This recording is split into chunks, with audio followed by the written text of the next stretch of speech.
Hello, Jimmy, we can't get you. If you can hear me, you can just react. I want to see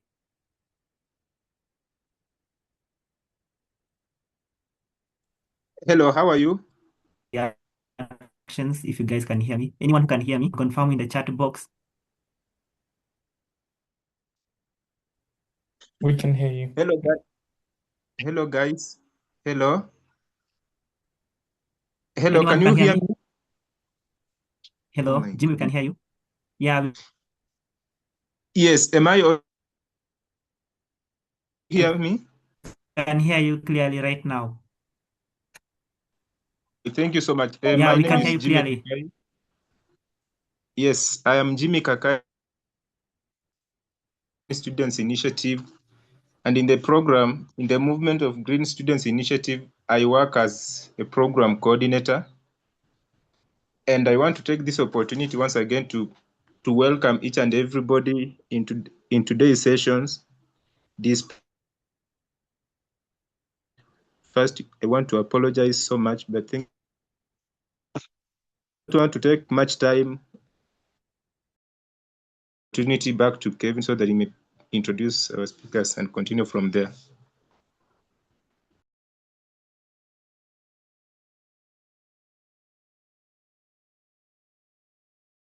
Just confirm by sending a reaction. I want to confirm.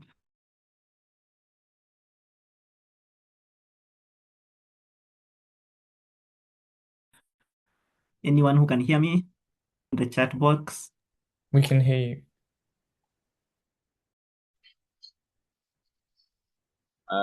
Felix Ogola present. Yeah, thank you very much. Climate Senate 2026.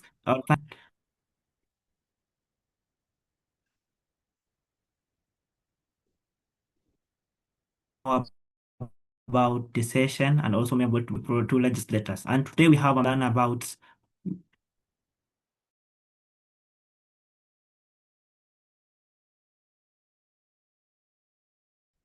people who have been helping various developing countries to be able to negotiate during high-level conferences like COP30 and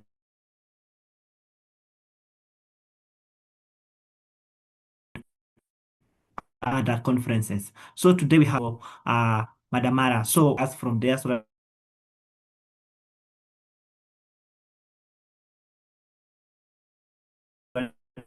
he can be able to introduce his team and also tell us if he can be able to continue from there. If you can hear me, Harrison.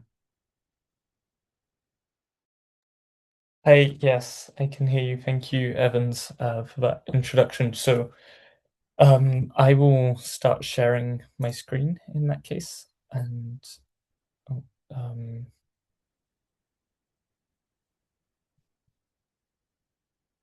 then we can get started.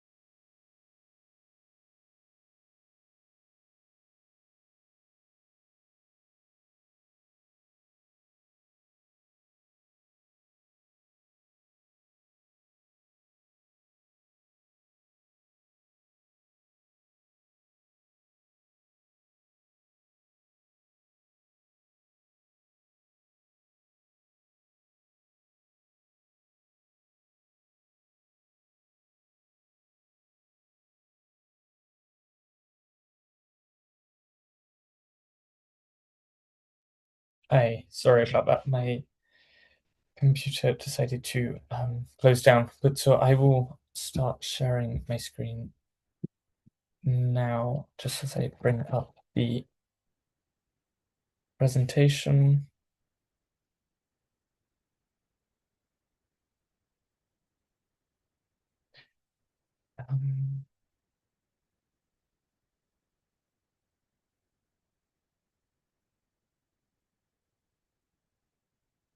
Can you see that? Yeah. Okay, fantastic. In that case, I will get started. And so I will be doing the start of this presentation, and then I'll be passing over to Mara to carry on, and we will be bouncing back and forth a little bit. So thank you everyone for joining. Thank you for taking the time to do this. I'm Harrison. I work for Legal Response International as a legal officer. Legal Response International is a charity based in London that was developed at the time of the Copenhagen Climate Conference, based on the recognition that there's an imbalance between negotiators from developed countries and developing countries, where developed countries have lots of negotiators and lots of legal experienced lawyers, as opposed to developing countries, which really have very few lawyers on their teams. And so we can see here on this slide how many negotiators went to the COP, the latest COP took place in Belém, where you can see a lot of South American countries, apart from Brazil, who sent really very small delegations. Likewise, in certain parts of Africa, and that's opposed to certain European countries like France, Germany, United Kingdom, which sent over 200 people each. And that really creates quite an imbalance, because the negotiations that we follow and that they follow, there's lots of them. There's maybe 10, 15 meetings going on at a time, and quite often developing countries just simply don't have enough people to follow those negotiations. So Legal Response International was set up to provide that free legal support to developing countries and civil society in those negotiations, with the idea that this would help this would support developing countries in empowering and pursuing their climate objectives at the international level. And so this slide just has a little bit about LRI, and we work with over 160 legal experts across the world, around 160 volunteers per year who support us. We deliver training programs like this, and have delivered over 35 of them, both at the national level and regional level. And we've attended every international climate change negotiation since 2009. Our work focuses on three main aspects, those being, as I mentioned, so the free legal support, which is essentially a negotiator comes to us and says, I need help on this. Can you answer this question? And we answer that question. We also support developing countries through capacity building. So just like this, we contribute to training programs, mentoring schemes, and peer learning. Again, with the idea of empowering negotiators, youth from developing countries to make a difference in the climate sphere, whether that's at the international level, in the negotiations, or at the domestic level through policy implementation, etc. And on the side of that, we develop a lot of resources, which are all available on our website, and we'll have a look through them later on in the session, where we essentially try and make this topic as simple as possible through different guides and make it accessible. We also, so as a result, and to be able to deliver our service, we attend the COP, so the climate conference, which I'm sure many of you have heard of. Last year, it was taking place in Brazil.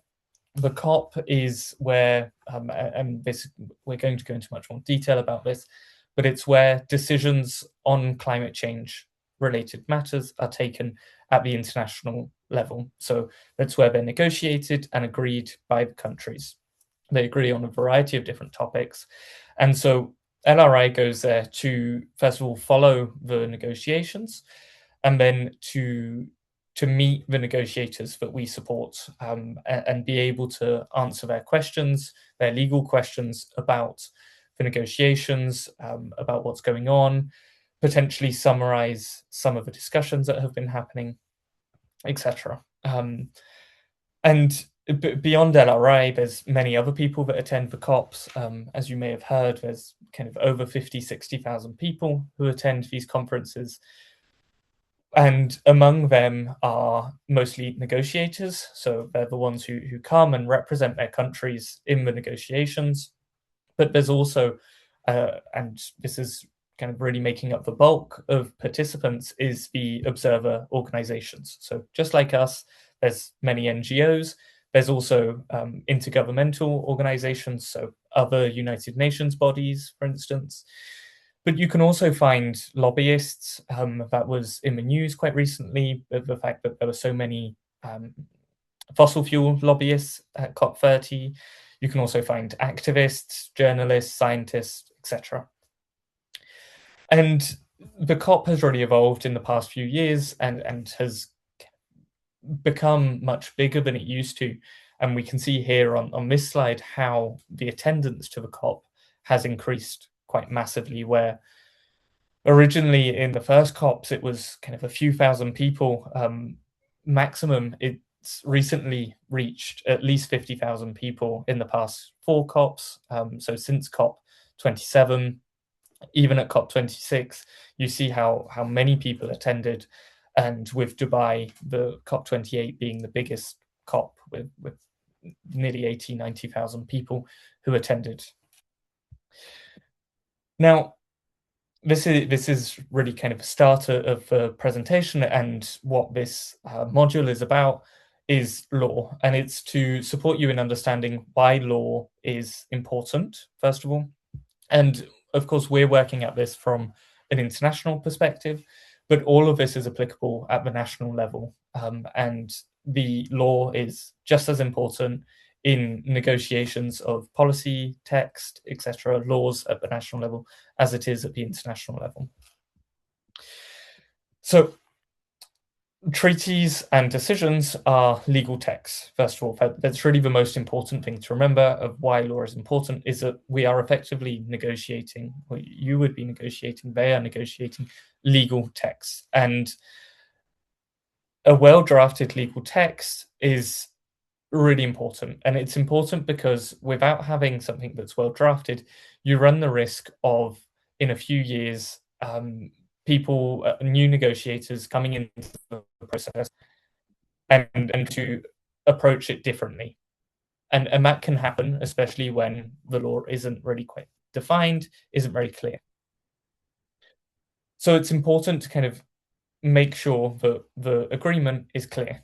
It's also important, and this is kind of relevant for you at the national level, because all of these agreements at the international level are going to be translated to the national law and policy eventually. And so it needs to be really clear what those commitments are to be able to have clear national commitments.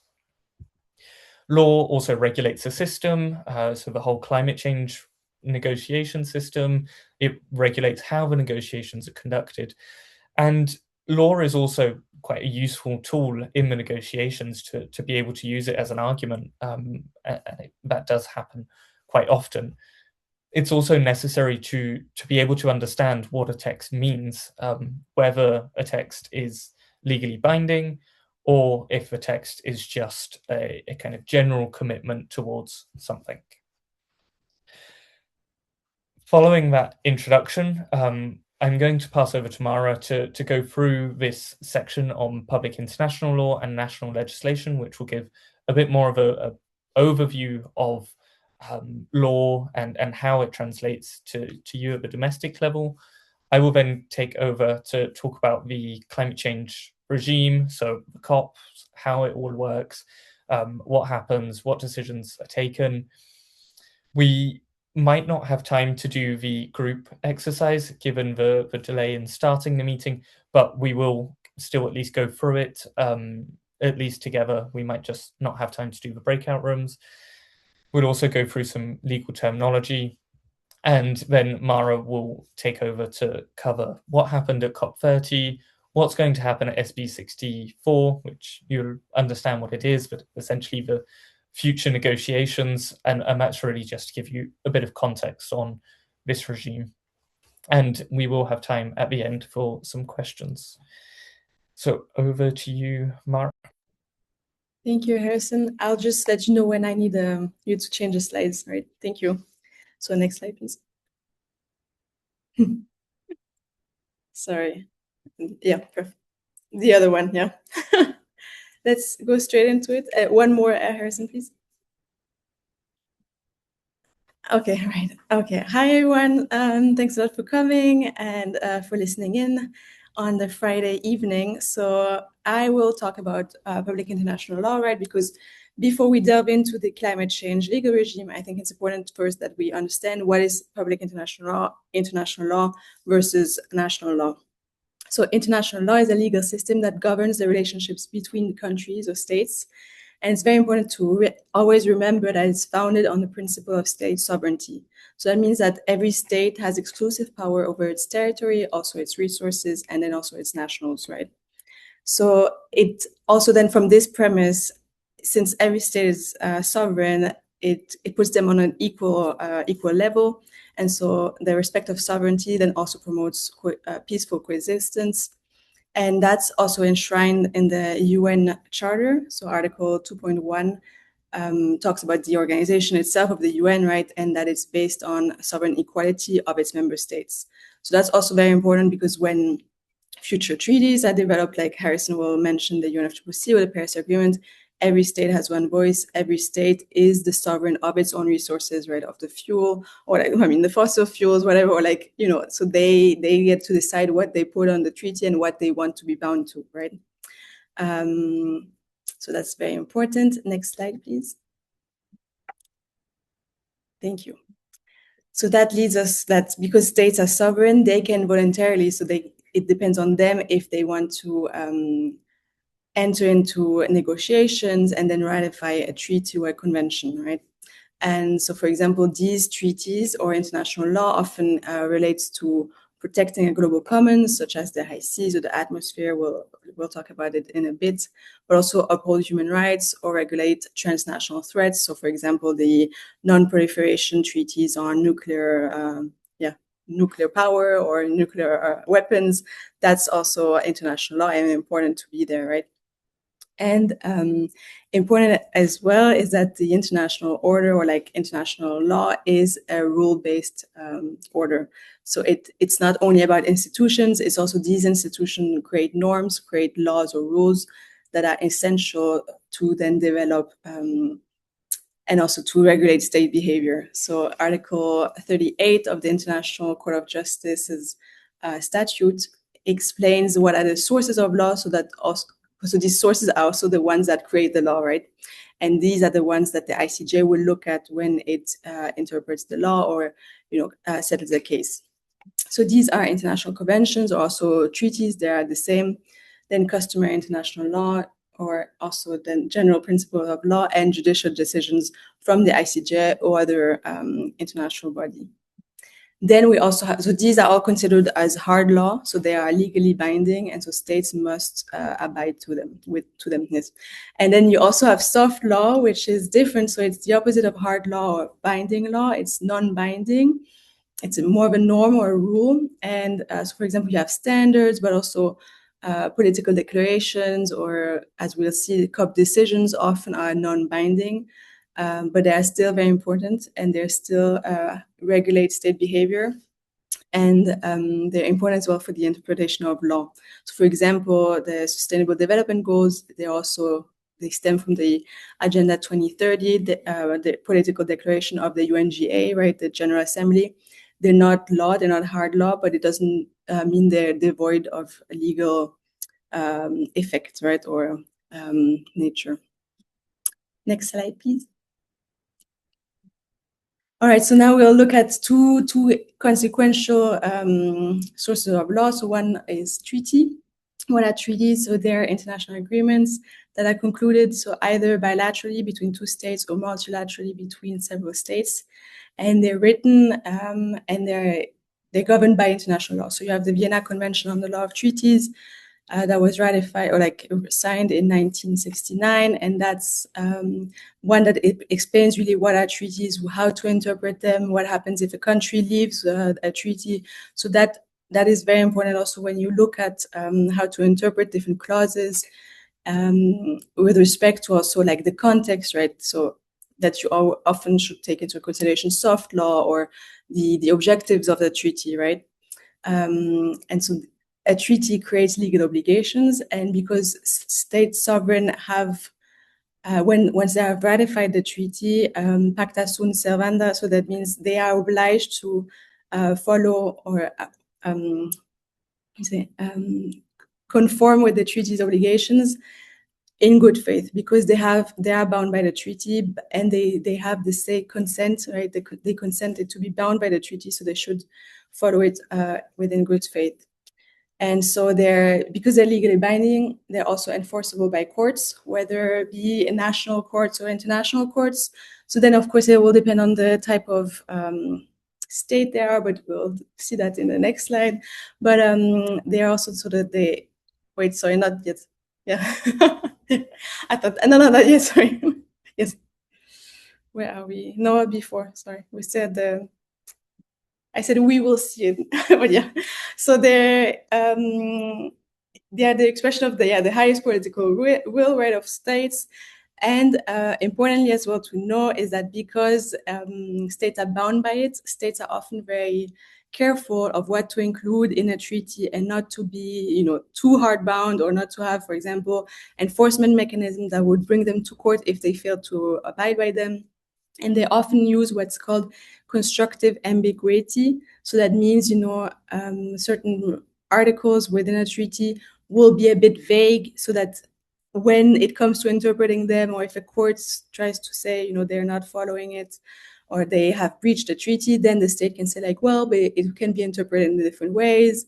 We're not in the wrong. So that's why, like, often you will see this, and it's often, it's a balancing act between universal participation, right, of states versus hard binding provisions. So that's why I think Harrison will explain as well, like the Paris Agreement was universal, but also because there are like a mix of hard binding and less binding obligations. So yeah, thank you. Next slide, please. Great. Then about customary international law, also important, although it's less straightforward in climate change law, but that's also important given the advisory opinions recently. So customary international law is when there's an established or there are established international practices, then it has two constitutive elements, right? Customary international law. One is opinio juris, means that there's the opinion of law, means that states believe the law to be legitimate, so that there is a law. And then the second one is state practice, and so this state practice must be widespread and representative and also consistent. And then once these two constitutive elements are there, it means that this custom is legally binding to all states. So there you don't have explicit state consent, but because it is considered a customary international law, it is considered legitimate, and that states are aware of it. So for example, like famous ones, the no harm principle, which is that states must ensure that activities that are happening on their soil does not cause significant harm to the environment of a neighboring state and of areas beyond national jurisdiction. So that's a very important one, and one also like in relation to environmental law and climate change law. And that's old one, so it dates back from like the 1800s. So that's why it's important to always think, international law is not in a vacuum. It evolved from, Roman times. So then you also have diplomatic immunity. So that's also a custom, right? That a diplomat in a foreign state can enjoy immunity. Also safe passage, if we talk about, a ship going through someone else's EEZ, economic exclusive zone, or humanitarian law. Thank you. Next slide. All right, then how is all this public international law translated into national level? So first, regarding treaties, they need to be ratified, right? Because just signing a treaty does not mean they're yet law. So ratification is really a formal act of state consent, and often, so that's then the next step. It requires constitutional process. So then it depends if the state or the legal system is dualist or monist. So dualist means that in a state that is dualist, that international and national law are two different things, so two separate legal orders, and that states must explicitly adopt a treaty through parliamentary approval, for example. So the United States, they need the Congress to formally adopt a treaty. So, for example, the UNCLOS, the United Nations Convention on the Law of the Sea, has not been passed through Congress, so it's still not ratified by the US. On the contrary, monarch states, for them, once a treaty has been ratified, it's part of the legal framework of the country. And so it's incorporated into the corpus of national law. So that means, for example, France, there, once a treaty is ratified, it has the same legal standing as the constitution. So it's quite high up. And so, yeah, so those are the two different ways in which how national law incorporates international law. Thank you. Next slide. And then do we need a public international law, right? Since it's quite different, or yeah, it takes some time until it is at the national level. So the tragedy of the common was explained by Harden, because he was comparing, so if you have a pasture and every farmer puts their sheep on the pasture and is unregulated, right? So sheep multiply, and then they use the resources, right? They graze, and nobody takes care of the field. What happens then? Just the field and it goes barren. The sheep also, then they don't have enough food anymore. So it's a vicious circle, right? And he compared that to the global commons. So these are shared resources or areas that fall outside of the jurisdiction of a single nation. So that means the high seas, the atmosphere, Antarctica, outer space. And the problem is, if it's unregulated, then actors are just going to misbehave and act according to their own self-interest. So, for example, the high seas, we've seen that with overfishing, atmosphere, obviously, with global warming and emissions. Outer space, Elon Musk and all his satellites, like nobody regulates that, right? And Antarctica, same with overfishing. So that's why international law is needed, because we need some sort of cooperation, right? Or like states to come together and negotiate and talk about how to solve the problem. Next slide, please. And then, yes, so we can see that the atmosphere is a global commons, and that climate change is what is called a wicked problem. So that was explained by Rittel and Weber. And wicked problems are public policy problems that are difficult to solve. And why? It's because first, they're difficult to define. They have many interdependencies. Then the solutions often also lead to unforeseeable consequences. It's unstable, so it constantly evolves. So also the solutions have to change. There's no clear solution. It's also socially complex, as we'll see with issues like the just transition. It's cross boundaries, so it's not only involving one state or multiple. It's really global. Also, it requires a change of behavior, which is even more difficult to regulate. And then it shows chronic policy failure. So really, it shows the biggest issues. And then, as we know, with climate change, because of a historical and current cumulative emissions, like leading to warming of the planet. So there's a lot of moving parts.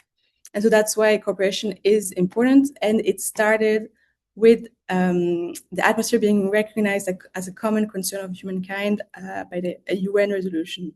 And that's sort of slowly how then it led to the IPCC to the UNFCCC, and Harrison will discuss more about this. Thank you. Oh, wait, I have more. Sorry. Yes, so that Harrison will talk more about this. And then recent development that I think are important as well for you to know and to be aware are the advisory opinions on the obligation of states in respect to climate change. So it started with the International Tribunal on the Law of the Sea, ITLOS.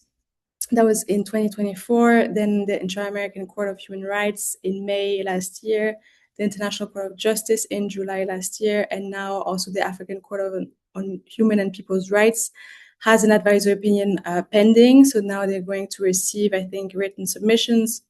And so these, for those that have been rendered, right, or delivered, these advisory opinions have shown a clear signal that the IPCC and the science that is available is considered the best available science, so that should be followed, and that the primary goal should still remain 1.5 degrees Celsius. It also showed that the COP and CMA, so Harrison will talk about this, these decisions have legal effect and can be used to interpret obligations. So what is being discussed is important. It also shows that the discretion of states on the content of the nationally determined contribution is not unlimited, so they have to abide by certain rules. It also linked the human rights regime to climate change. So there's really a number of themes that were discussed, and obviously that there are obligations both in treaty law and customary international law that states must cooperate and have due diligence towards their activities that could affect climate change and the marine environment. And we have explainers on our website that can help you understand it. And now next slide, please. And then interestingly as well, when we look back at the national level, climate change litigation is also very important and has been on the rise the last 10 years.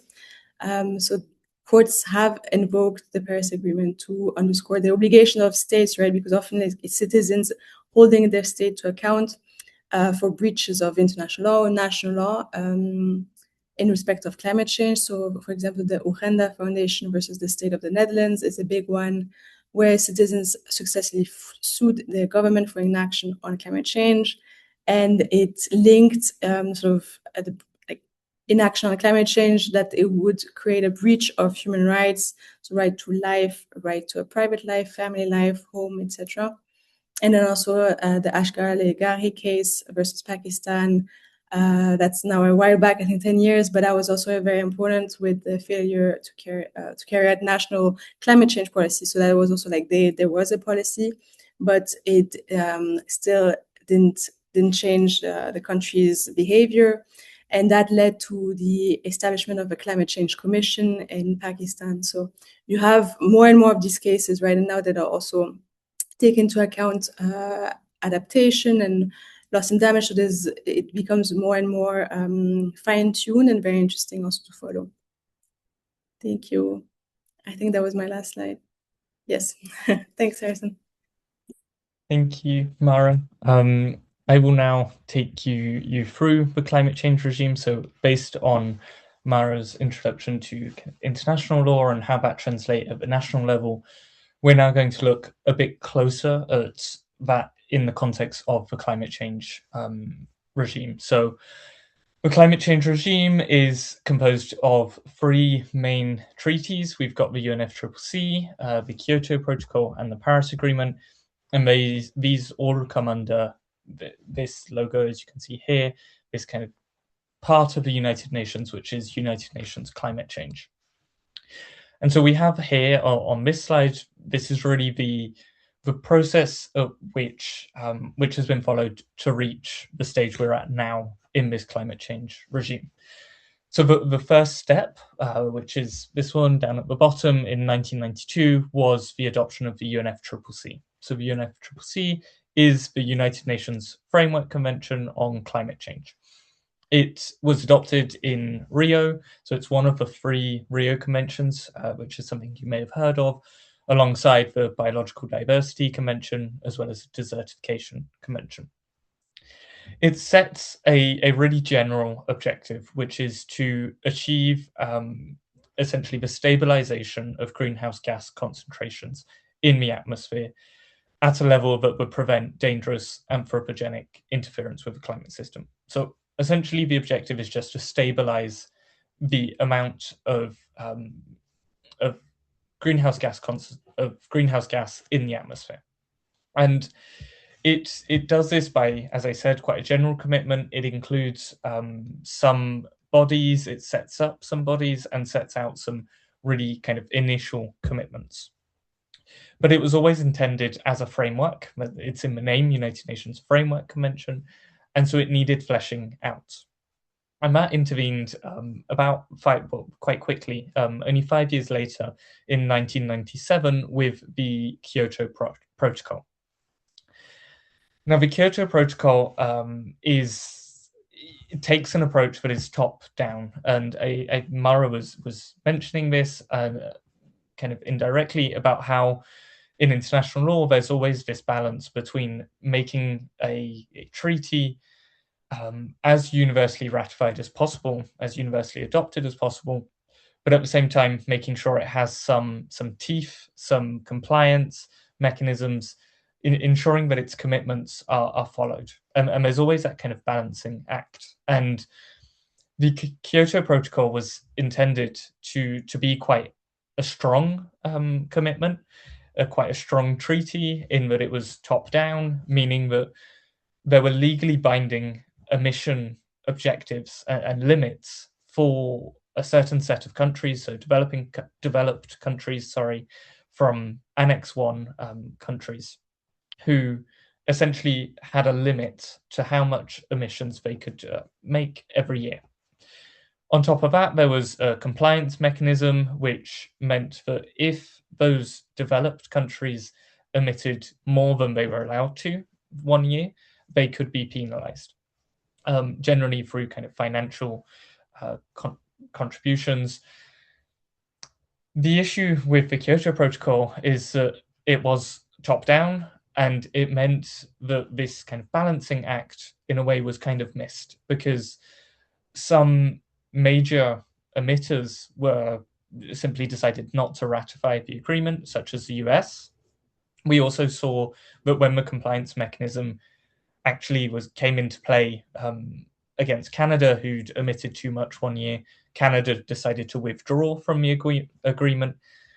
And the Kyoto Protocol also, because it was directed towards developed countries, it also completely excluded and exempted certain rapidly developing nations, such as China and India, who quite quickly became very big economies and who had very high levels of emissions, simply didn't have any obligations or any commitments, didn't make any commitments under this agreement.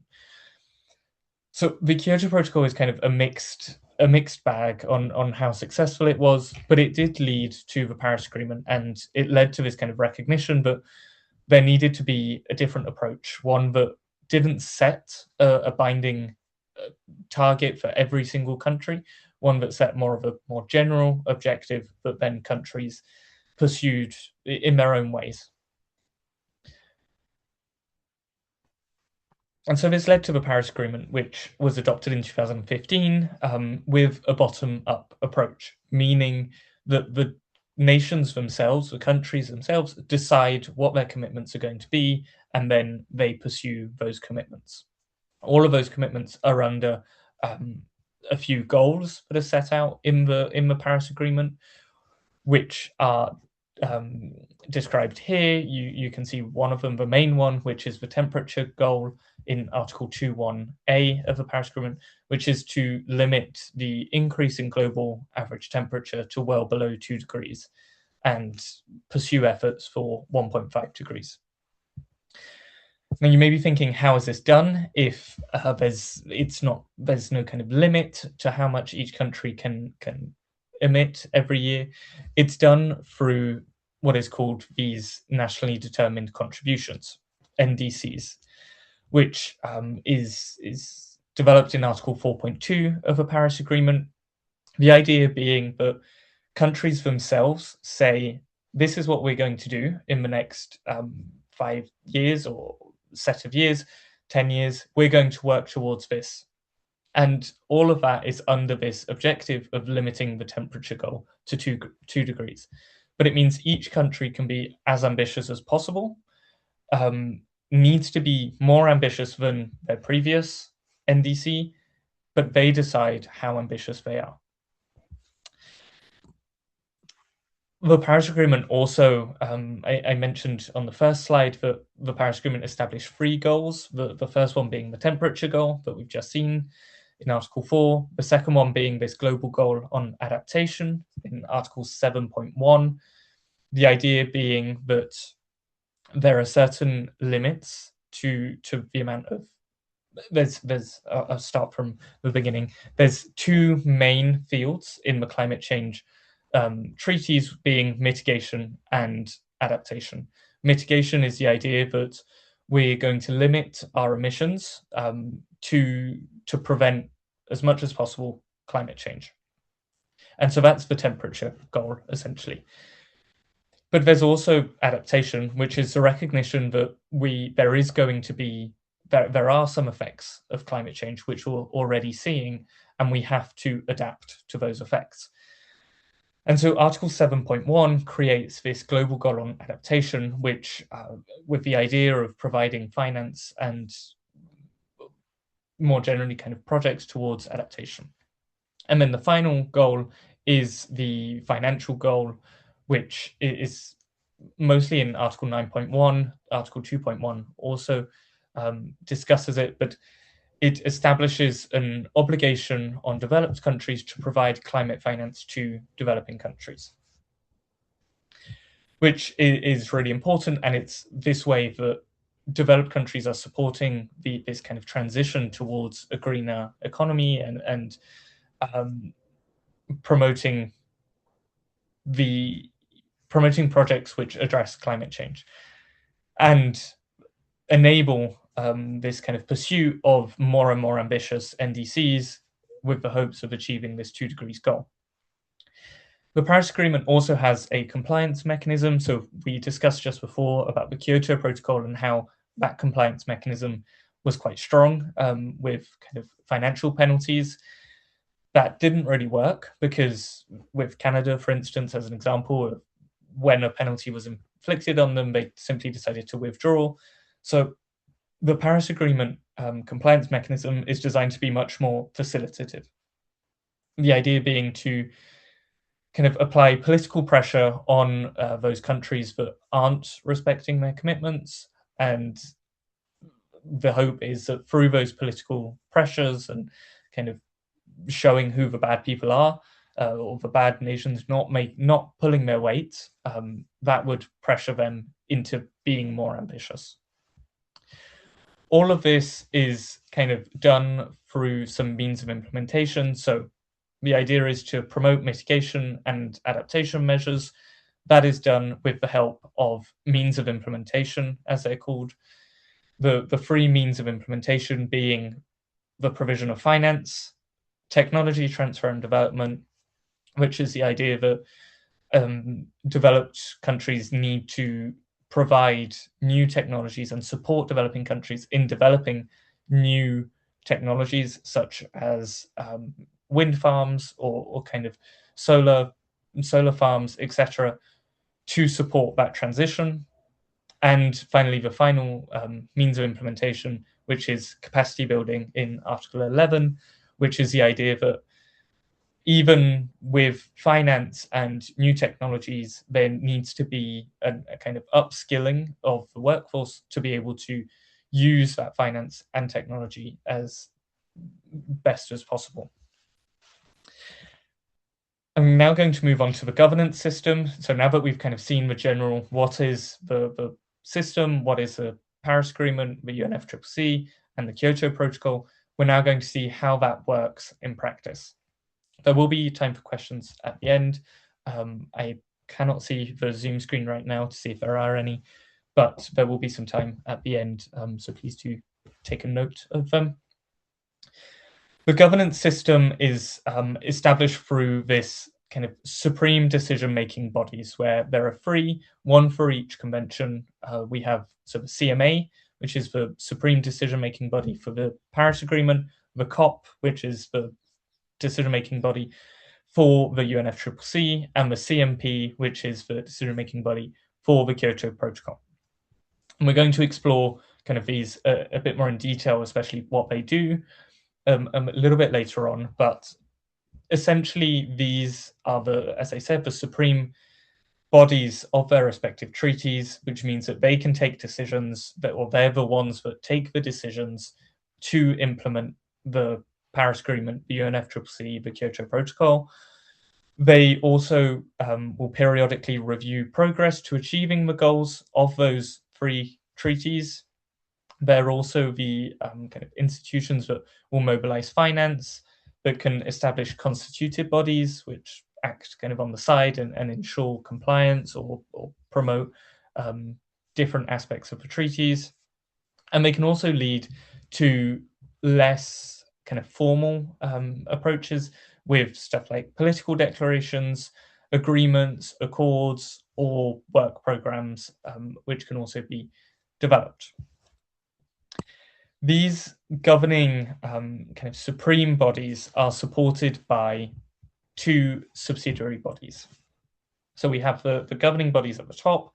They're supported by subsidiary bodies. We have two, the first one being the SUBSTA, so the subsidiary body for scientific and technological advice.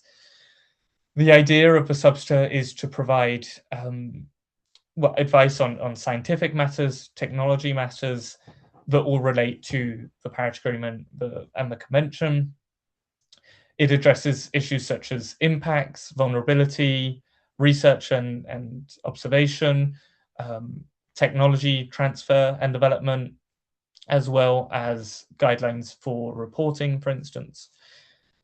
On the side, we have the SBI, the subsidiary body for implementation, whose work is shaped around really quite specific negotiation streams, such as transparency, mitigation, adaptation, finance, technology, capacity building, etc. And it will really focus on those areas. So we know we have the COP, CMA and CMP, the supreme bodies. We have the subsidiary bodies. How do they work together? The subsidiary bodies generally act as the kind of first negotiation space for a lot of decisions that are taken. So the subsidiary bodies will conduct those negotiations and do a lot of technical work, but they cannot adopt a decision. All they can do is forward a decision, a draft decision, to the COP, the CMA, the CMP, and it is then the COP, CMA, or CMP which will have the power to adopt that decision. Those governing bodies will also generally take a more kind of political approach to negotiations, quite a high-level approach. And as a result, there's a lot of technical work that needs to be done. The subsidiary bodies their meetings, negotiation meetings take place twice a year, once in June and once in November during the COP. It takes place kind of in the first week of the COP, and then they forward their draft decisions to the COP for the second week. I think that is everything I needed to say about the subsidiary bodies. I have a couple of pictures of those subsidiary body negotiations. Just on this left picture, we have the opening plenary of the subsidiary bodies. In the middle, we have, I think it was a negotiation session where they were celebrating a negotiator's birthday, but it's a very nice location. The Bonn meetings is very kind of spacious, lots of lights, natural lights. I think that's a good picture. And then on the right, we have Mara and I, as well as one of our colleagues who attended the subsidiary body negotiations in June last year. I think this photo was taken around midnight when we were waiting for the closing plenary to take place, and which is something that happens quite often, where there are delays in negotiations for various reasons, and we were waiting to see when it was to be finished, essentially. I mentioned that the subsidiary body forwards draft decisions to the COP, CMA, CMP. Those decisions are intended to really kind of clarify, interpret, or operationalize the agreements. So the Paris Agreement, the Kyoto Protocol, and the UNFCCC. The idea is that COP decisions are negotiated, as I've mentioned. It also means they're open to interpretation, which is really where law becomes important, of how do you interpret each word? How does each word make a difference? The COP decisions are not technically legally binding obligations, not in the same way that the treaties are, but they are authoritative guidance that will kind of operationalize and interpret those agreements. And as Mara mentioned, at the national level, these could be kind of taken into account, as was referred to by the ICJ in their advisory opinion. And at the bottom of this slide here, you've just kind of got a little bit of a, it's not necessarily in order, but it shows how a decision is made. You have the negotiations where negotiators come up with a draft text and some ideas. The co-facilitators write that first draft with the support of the Secretariat, which is not going to have time to explore, but the whole climate change regime is supported by a Secretariat, a United Nations Secretariat, and they're the ones who do a lot of the kind of technical behind-the-scenes work of finding a way to write in a way that parties will agree to all of their demands, because the parties submit their demands and their positions. The co-facilitators, with the support of the Secretariat, need to kind of bring all of that together for the next time they go into the negotiations. That is then, it goes to the subsidiary bodies, so the SBI or the SUBSTA, which will adopt those draft decisions and forward them, which will adopt conclusions, which will forward the draft decisions to the governing bodies, the COP, CMA, CMP, which will then renegotiate the more political aspects or potentially adopt them straight away. Now that we have seen a bit about the COP decisions and how the process works, I'm going to look a little bit more about why law is important on a different perspective, not in the kind of drafting perspective, but in the actual rules, because all of this process does have rules and is governed by a very specific set of rules. These rules are established in the rules of procedure. So the rules of procedure were developed at the time of UNFCCC. They apply to the COP, CMP, and CMA, even though they're kind of UNFCCC rules of procedure. But you may notice here on the slide, but it says that these are draft rules of procedure. That's because parties never actually agreed to these rules, and in particular the rule on voting, Rule 42. Parties never managed to agree to it, and so as a result, these are all draft rules now. In practice, they're all applied, apart from Rule 42 on voting, and that means you may be kind of wondering, well, if there's no agreement on how we vote, how are they taking decisions, and how are they reaching agreements? They use what is called consensus. Consensus is quite a flexible term, which does lead to kind of issues, and it's really an example of where law is helpful, because here it's not a very clear term, whereas if we used a much more precise legal term, it would be much easier to decide if something is adopted or not, how the voting process works. Because of how difficult this topic is for parties to agree on, there is no agreement. So we do use this flexible term, which is consensus, which effectively means the lack of a politically viable objection, which is essentially who in the room is objecting. Is it a powerful enough objection? Why are they objecting, etc.? And these rules also kind of beyond just for voting, they also regulate the whole process realistically, but the agenda, how parties agree on what they're going to talk about during the sessions, also regulates the date, and the organization of the sessions, the role of the presidency in those sessions, how observers can participate, as well as some procedural aspects of that. Now, this is, I'm going to be talking about terminology, but I suggest we do a short 5-minute break or kind of come back at 4:25. We've been talking for about an hour, and it's quite intense. There's a lot of stuff taking. So just a couple of minutes and we'll pick back up at 4:25.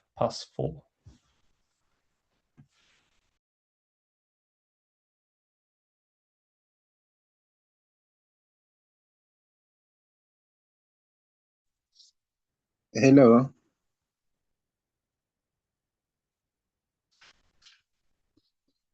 Hello, guys. Are you there? Hi, Jimmy. Yes. Yes, here, bro. Yes.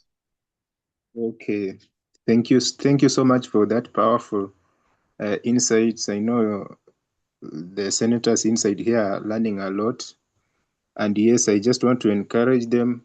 If you have any question, any reaction, feel free to drop them into the chat box. Yes, as we continue with our break, and exactly at 7:25, we shall continue. Thank you. Thank you. Let's continue engaging.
Yes, guys, thank you. Thank you so much for staying around, even for joining the meeting as we prepare to come back. If you have any question, maybe a reaction, feel free to drop them in the chat box. Give our presenters their flowers. And yes, stay around. The meeting has not ended. It's going to end at exactly 8 p.m. So we still have 35 minutes to go. Yes, continue reacting, continue engaging with one another in the chat box, even as I welcome Mr. Harrison to continue from there. Yes, I think you can go now. Yes. Yes. Yes, thank you. So this part of the presentation, I will be running through some terminology. So we're really coming back to law. Why is law important? How does it impact the negotiations? But this is really relevant also for the national level policy drafting, legal drafting in general, because these words aren't only used in climate negotiations, but they're also used at the national level in policy development. And importantly, at the end of this, we're going to be doing the exercise. I think we have just about enough time. And so you'll be working on redrafting a piece, a very small, very short piece. And so you're going to need kind of some of this terminology, but I'm going to be running through. So this is just a picture here of a huddle in the negotiations where parties, negotiators have come together to discuss. They generally discuss very specific parts of a decision in a huddle, and this, I think, if I remember correctly, they were debating between two different words, and I think it highlights how important terminology is in the negotiations, because two words, completely different, completely change the commitment. So, as I was just saying, why does law matter? Law creates commitments, and those commitments depend on the wording. And that wording, a very tiny change, will have very big consequences on the commitment. Is it just a commitment to try and do something, or is it a commitment to do something? This, as I was saying, applies at the domestic level. And so we have a few examples here of how adding in to this sentence here, consider, the word consider, completely changes the commitment, the obligation, which, had we not put to consider, it would have been decides at its H session the implementation of an insurance-related mechanism. So it essentially means decides to implement an insurance-related mechanism. But by adding in consider, it's now only an obligation to think about it, to discuss it. There's no obligation to actually make this insurance mechanism. Likewise with the words may, should, which I mean is very kind of in simple language of may isn't an obligation, it's discretionary. Likewise with should, it's not compulsory, it's advised but non-compulsory, as opposed to shall or must, which are compulsory. And you can see it here in this example, which kind of brings these together, of the developed country parties shall provide financial resources. That's an obligation, compulsory. Should provide financial resources. That is, again, advised, but non-compulsory. May provide financial resources is even weaker. It's really just kind of optional, very discretionary. But you also see with this word here just below, shall endeavour, that even a compulsory word, so shall, which is a compulsory word, which puts in place an obligatory requirement, can be weakened if you add on another word afterwards, such as here, endeavour. And so if we use the example just above, whereas it would have been obligatory if we said the developed country parties shall provide financial resources, by now saying the developed countries shall endeavour to provide financial resources, it's only just an obligation to work towards that, not an obligation to do it. And so this kind of endeavour is where qualifying wording is important and can really limit the commitment, because if you have an obligation that you put at the start of that sentence, as appropriate, for instance, so as appropriate, developed country parties shall provide climate finance, that gives discretion to those parties to do it or not. Likewise for if necessary, if applicable, etc. Shall strive to is the same. It's really quite a weak obligation. Likewise for urges parties in a position to do so. There's kind of an expectation to do it, but parties are generally not, it's not considered an obligation. This is more kind of a comedic take on it, on how it really, some words which seem to be quite a commitment, like work towards, here where we have the official terminology towards, where this is taken from a few examples of takes steps towards devising a process for the transfer of technology. that might sound like quite a commitment. In reality, if they're using the words towards, there's an intent, there's not really an agreement on getting there. And so this kind of unofficial translation would be, we're never getting there. We're never reaching this process for the transfer of technology. Likewise, for where sufficient information is available, this really just means this depends on if more studies are made at some point.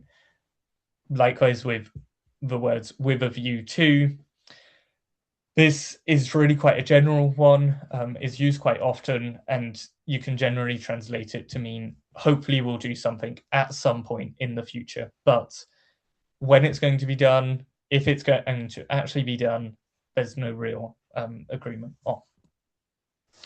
And so I have here an example of how each word kind of completely changes this sentence of developed country parties may provide financial resources. That means if we feel like it. If we replace that by should, that's we really ought to provide financial resources. But again, there's no obligation to. Shall, that is a legal obligation to do it.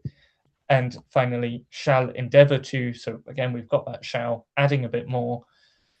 Again, not an obligation now. We've kind of qualified shall, and so there's no longer that obligation to do it.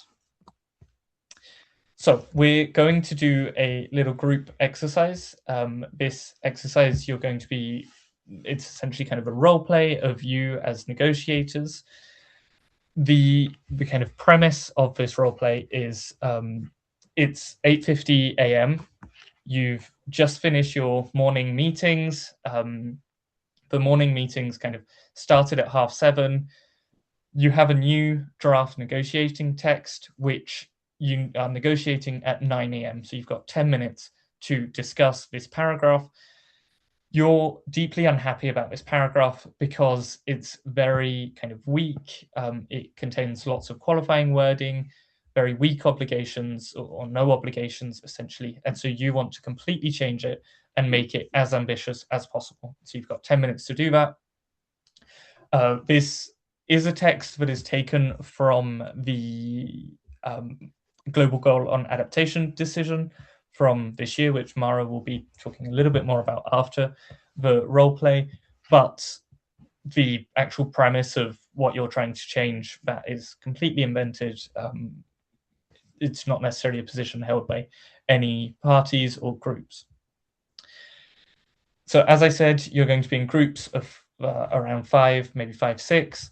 You're going to be discussing this text. What I would recommend is to start off by kind of identifying the weak language in that text and then discussing how to replace that language with something more ambitious.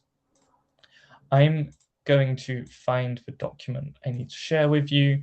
I'm going to start off by putting it on the screen so you can at least start looking at it while I find the document and set up the groups.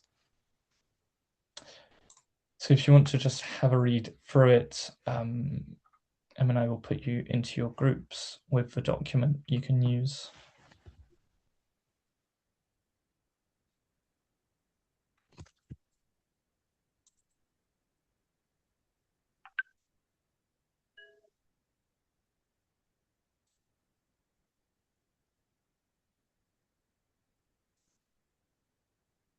Okay, I've just sent the document in the chat. If you can open that to use in your breakout groups, I can also share the text in the chat, which might be a little bit easier if needed. That contains the text that you're going to be renegotiating, as well as the kind of exercise and explanation of that exercise. If I can't actually send it in the chat. Okay, I can't send it in the chat. I don't know if you can, Mara. It's not letting me.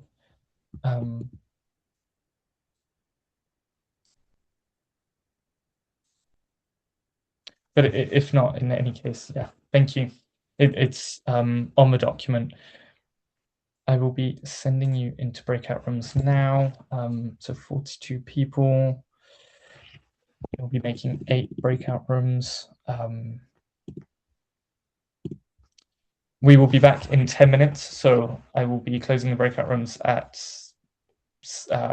in 10 minutes. So at 47, we'll then briefly go through a kind of an example of how it could have been made more ambitious. But yeah, please use this time to discuss it in your breakout rooms and kind of do that together as a group. Good luck.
Harrison?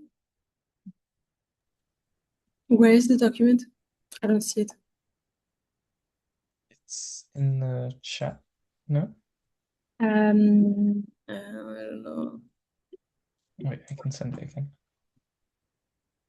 Cool. Because I think in the breakout rooms chat, it's not there. Ah, So that's why if people didn't download it before, it's a bit tricky. So maybe you can go to some breakout rooms as well to give it to people. Wait, so I need to go back to breakout room 4. okay. I'll come back.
Okay,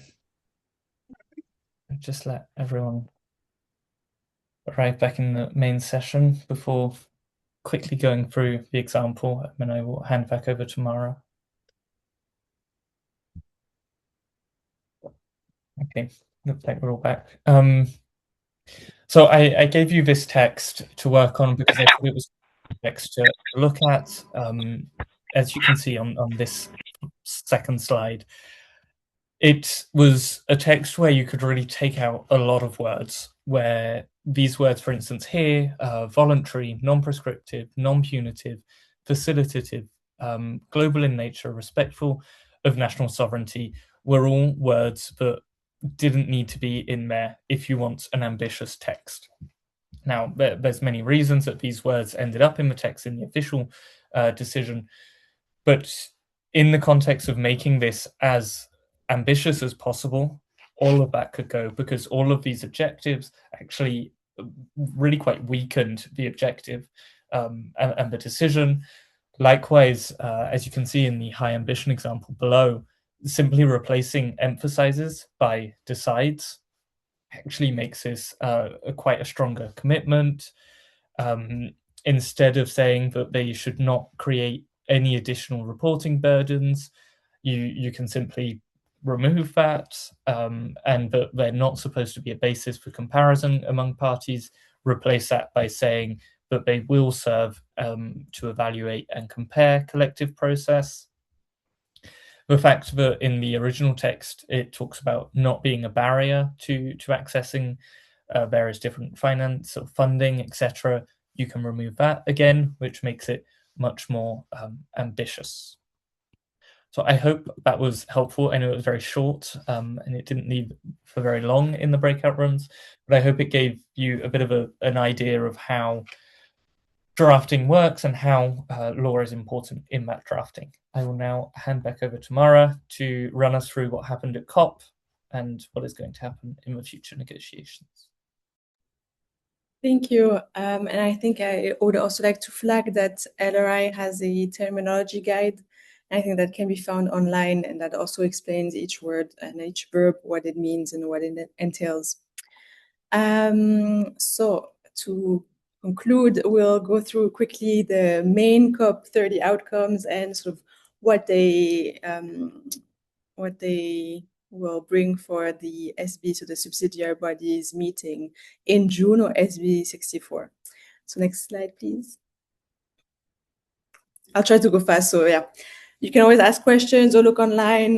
This is also quite the complex part because it's all about the different negotiation streams, but I think it's also good for you all to get acquainted with them if you're not already.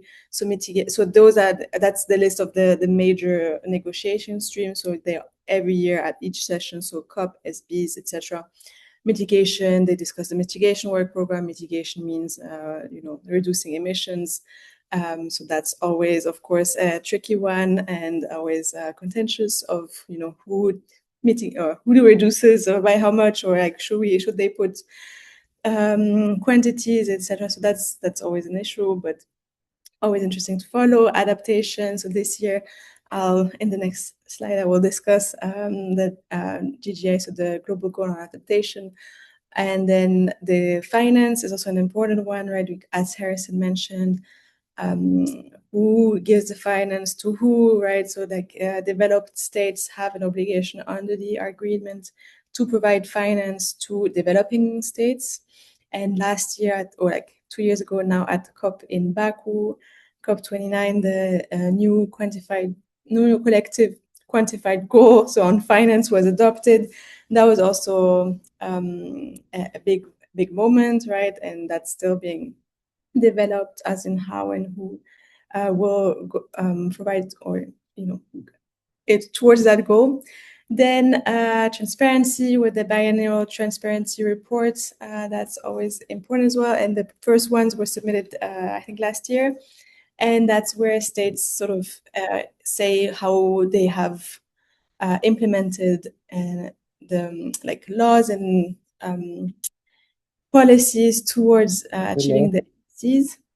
And then we also have the indigenous peoples and local communities. So that's a platform that is one of the constituted bodies, as well as Harrison mentioned, or like treaty bodies, sorry, that meet often and develop new policies.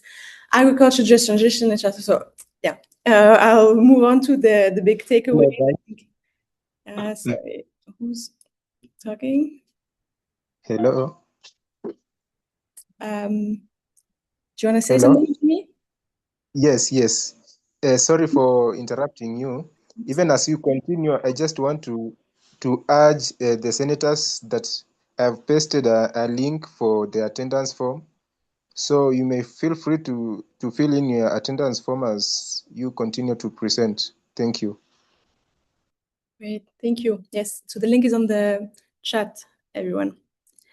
And yeah, I'll briefly, so we have, a few minutes for the questions and answers. So adaptation, big one this year, or like last year at the COP in November, they adopted the GGA, so Global Goal on Adaptation, which is provided for under Article 7.1 of the Paris Agreement, but it's never been, quantified or explained more over what is that goal. So that's why the states developed indicators, which were first, thousands and down to 100 indicators.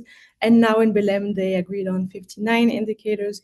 So those are, for example, the amount to which, states have included, I don't know, like a disaster response measure or something, like very technical things, right? But so 59 of them. And but so the adoption of which was quite controversial, because the presidency and secretariat had only released the new, the latest draft right before the closing plenary, and with only 59 indicators, so cutting almost in half the indicators that were discussed during the negotiations at the COP. So parties were not all happy and did not. Some parties objected about these indicators or about the adoption of these decisions, and so the compromise was sort of that this will be further continued and refined at the SB 64. So like this year in June, countries will look at this again. Although the decision has been adopted, they will sort of like maybe, add new indicators. I don't know. So that's up to interpretation again, how the law will be interpreted, or how they will continue to work on this issue at the SB in June. Thank you. Next slide, please. And another issue that was also at the forefront at the COP was the Just Transition. Just Transition work program is also under a negotiation stream on Just Transition. And that's a work program that discusses sort of the fair, inclusive transition towards a low carbon, so lower emission economy that would be sustainable, and also making sure that workers and communities are not left behind, because that's often the problem, right? In shifting economies, that it could compromise or some jobs or some workers or communities as well. And so that's being discussed at the COP, so or CMA7, so that we're at the same time as the COP. They decided to establish a just transition mechanism so that would enhance also cooperation, right? So states can discuss more about like the policies to build capacity and also share knowledge of how to make this just transition. And at the SB in June, that would also, so they will develop a decision that will be considered at the next COP, and on how to operationalize that mechanism, right? So like, who would be the members of this mechanism? Do we include all countries, which countries, communities, civil society organizations, right? Because they also have a big say on this topic. So these are the main developments. As we only have 2 minutes left, I'll leave it at that. But the continuing development. Also the fossil fuel roadmap. So that's also quite interesting. But yeah, you'll get the slides. Fossil fuel roadmap. Briefly, so it happened sort of parallel. It was sort of meant to be included in the final decision text on the Global Mutirao, but then some countries or groups of countries opposed that. So then at the end, some countries of 24 of them signed the Belém Declaration on the just transition away from fossil fuel. So that specifically uses fossil fuel as a term. And then, so parallel to the UNFCCC processes that Harrison laid out, so in more public international law arena, Colombia and the Netherlands will host the first international convention on transitioning away from fossil fuel in April this year. So that will also be an interesting development to see what happens on the sidelines of the COP and how that could influence or not the processes. So yeah, that was it for me. Thank you. If you have any questions, let us know. And also we will send slides to you. Thanks, Harrison. You can conclude now. Yeah. Thank you, Mara. That does bring us to the end of just to kind of point out, we do have a lot of materials available on our website. We also have an app, the Paris Agreement A to Z app, so you can scan the QR code there, which is really helpful on the Paris Agreement. It has in detail what each article of the Paris Agreement means, what it means for national implementation as well, and it is updated kind of annually. So it's generally just a really helpful tool. There's a list here of other helpful materials that we publish, that other people publish, including the climate terminology guide that was mentioned earlier by Mara. If there's any questions, I don't know if we have time to do a couple of minutes if there are any. If not, you can email us. Our email is there. It's also available on our website. You can connect with us on LinkedIn, message us there. If not, thank you very much for joining. Good luck with the rest of the program. And we hope to see you around the sessions in the future.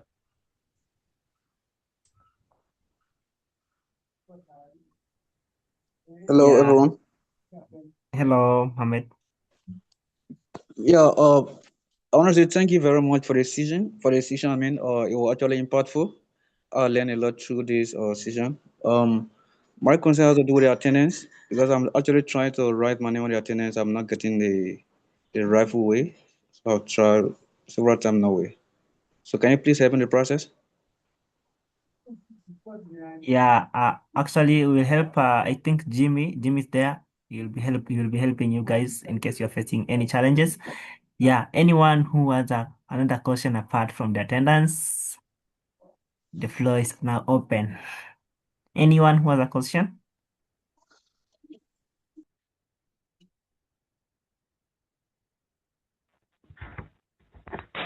Yes, Boniface. Yes. My question is, are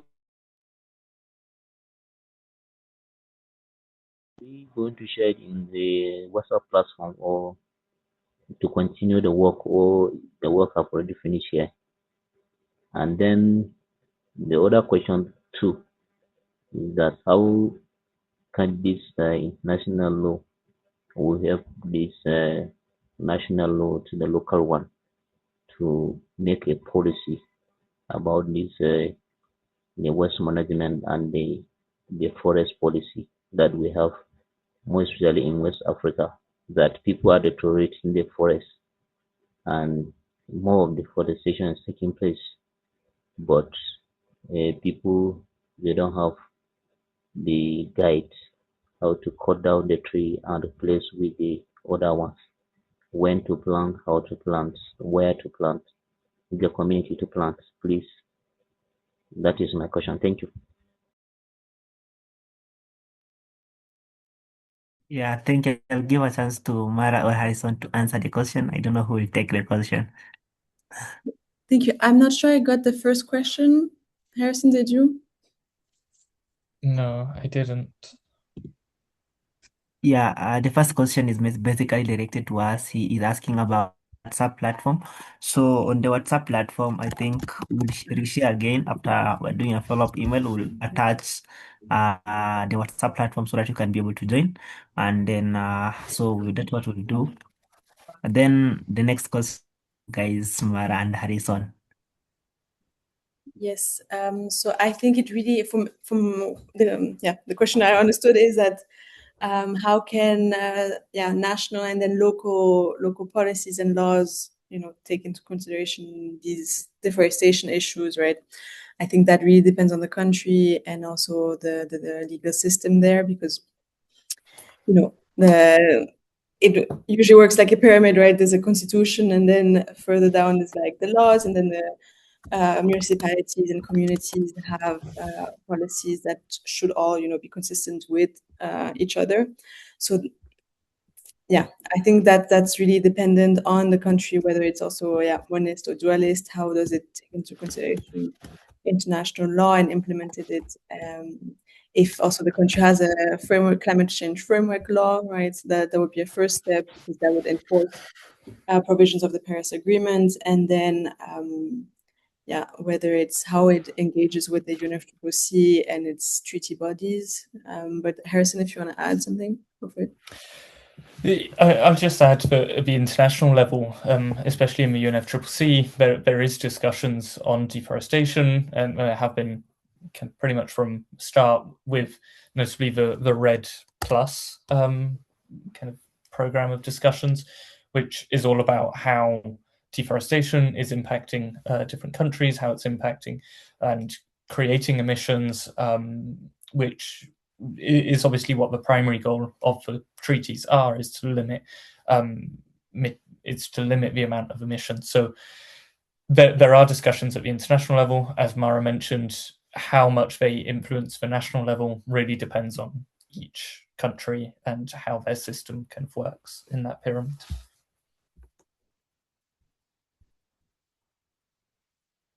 I hope that answers the question. I hope that answers your question, Jibril. Jibril, if you can hear me, can confirm. The question that because we here in Nigeria, we are suffering about the deforestation, and people at the local level, you see some of the species of the tree that have been cutting down 40, 30 years ago, that you can raise. For instance, I want to mention the botanical name, the Anastasia lycopus and the Pachyablis bursa.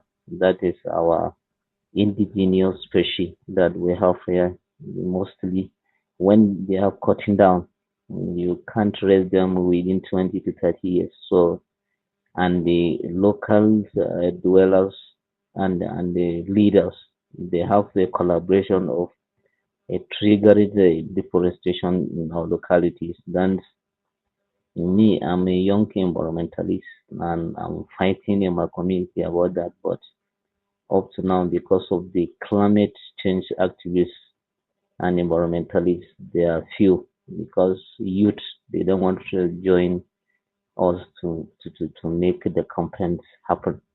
So I really I'm happy to be in this platform, because I can stay somewhere. I'm a expert on plants. I'm a plant scientist and climate expert, so, and a student also. But I really need a collaboration of making the voice across the continent to make, because they said when you plant a tree, you save life. So this carbon sequestration, we have it on the trees. So we need the carbon footprint that the people have around the world. So tree can play an important role on mitigating this climate issue, more especially, tree that they are the umbrella of the earth. So planting them in Africa and other continents of the world, they can make our climate uh, very, very good on reducing the effect on it. So please, I need the hands and the community or group or organization that will make joint hands so that my voice will be heard all over the world, mostly the two speakers of today. I need to learn more and more about climate, and because I sacrificed my life on the climate change all my life, I want to make an impact on the climate. I will see what I can do in Africa. Thank you so much. Please let my message go everywhere in the world. Thank you so much. Thank you, Jibril, very much. No, and we completely concur, and we think it's very important, especially to make the link right with the trees and how much they bring to the climate system, or by absorbing carbon. And I think for this, it could be also interesting for you to look at Article 6 mechanism, because that also sort of puts a price on carbon, on sort of protecting trees, and carbon sinks, what they're called. So I think that could be also interesting, and I think these are where the developments are at. And also, I think you could also look at the sort of twin conventions, like the Convention on Biological Diversity, but also the UNCCD, the Convention on to Combat Desertification, right? Because they also talk about, preserving trees, maintaining trees, just for like the ecosystem, protection of the biome, of the moisture, etc., right? So that not to desertificate, not to change the environment. And I think also, and this, conserving an old tree and like the carbon that's within it is always way better than, planting trees. And so I think that's why we need also the other conventions to make sure that, forests are protected and before being cut and like replanted somewhere else, because carbon leakage and the chance of a tree being planted surviving is way less, obviously, than a 30-year-old tree, as you mentioned. So that's great. No, thank you very much, and we'll make sure your message is sent to the world. And yeah, we completely agree, and that's why we do the work we do. And yeah, thank you very much. But so since we're 10 minutes past, Evans, I think we should conclude, right? Because you guys are also in a different time zone, so it's later for you. It's already the weekend. Thank you very much. No, we really enjoyed. I don't know. I think Harrison wants to conclude briefly, and then Evans can. Just to say, there's been a couple of questions in the chat, but please do email them to us so that we can deal with them and answer you after this. Our email is on the screen. I'll also send it in the chat. That way you can just email us exactly what you've written, and we will get back to you after the session. Yeah, thank you very much, Harrison and Mara, for the amazing conversation. Actually, it is more inspiring, and I'm glad because the senators are interested to learn more about what you've been able to tell us. I hope you guys right now, your minds have been shifting now from protest now to being able to create an impact, basically, to be legislators, because that is our dream. That's why you are here today. So I would like to say something for all the senators. First of all, for you guys, I know we had a challenge in terms of the technical issues, but we apologize. Do not repeat again. And also another thing, I'll say thank you for you guys for joining. I hope you have enjoyed, you have connected. And another thing, we have the session next week, which will be now more of like understanding systematic mapping, being able to understand the systems that which holds power in terms of decision making. So right now it's more of understanding the problems and also the frameworks which are used in making decisions. And hope you have been able to understand about more of Paris Agreement, more understanding about COP, CMA, SB64. Yeah, so you'll be hearing and also be sharing some of the opportunities if you have the capacity, and also if you have a capacity to attend, you can be able to attend. And then another thing I would like to share before I finalize, I like to recognize, have seen someone from a team who are here. I like to see Kate Maina. You can just unmute and greet us. And also another person from a team, Jimmy, is here. You can just unmute and greet us. Kate, if you can hear me, Kate Maina.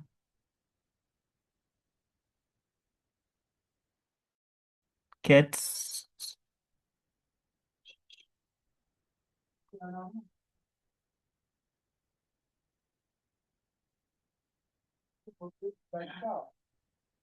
If Kate, you can't hear me, maybe she'll greet us next time. But we have an assignment for you guys because you have been able to be in this session. So the assignment will be submitted before the next session. So we'll share the updates.